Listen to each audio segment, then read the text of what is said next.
soft power is not coercion, and I don't think, it shouldn't really be incentive either. And this is where we get to the lot of the problem when we talk about soft power in China.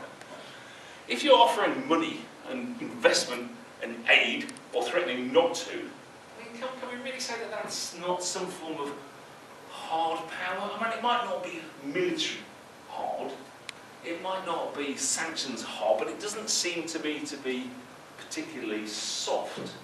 And to think of it offering money as being the same as just having attraction seems to me to be sort of putting two things together. I agree we should perhaps take them out from hard, but not just consider them both to be sort of soft. And I think ultimately, soft power is something that you can't really actively promote. You just have it.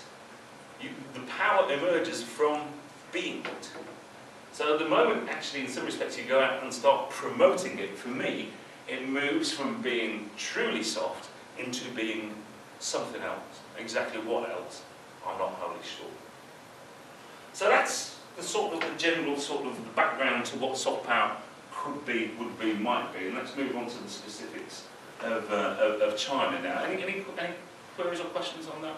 If they're more fundamental questions, let's wait till the end. Okay. Go on. How much would you limit soft power to immaterial goods? Because speaking of incentives, it's very blurred, isn't it? This is the problem, but I think it should be immaterial.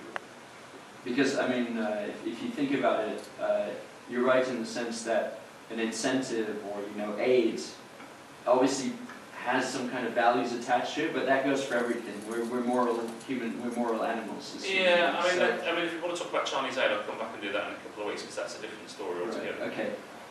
Because China isn't a member of the DAC, the Development Assistance Committee, and so what China considers to be aid isn't what OECD and other countries consider to be aid. But there is a commercial element in almost all of Chinese aid as a commercial benefit for Chinese companies. It's sort of built into what they do through the concessional loan. So I think when you get into that for me clearly is not soft power. People might say thanks very much and like you for doing it, and they might like the fact that you do it and you do it cheaper. Chinese concessional loans are better rates than the World Bank at the moment, so they might like you for that. But I think again it's not hard, but I don't think it's soft because you get into that material element.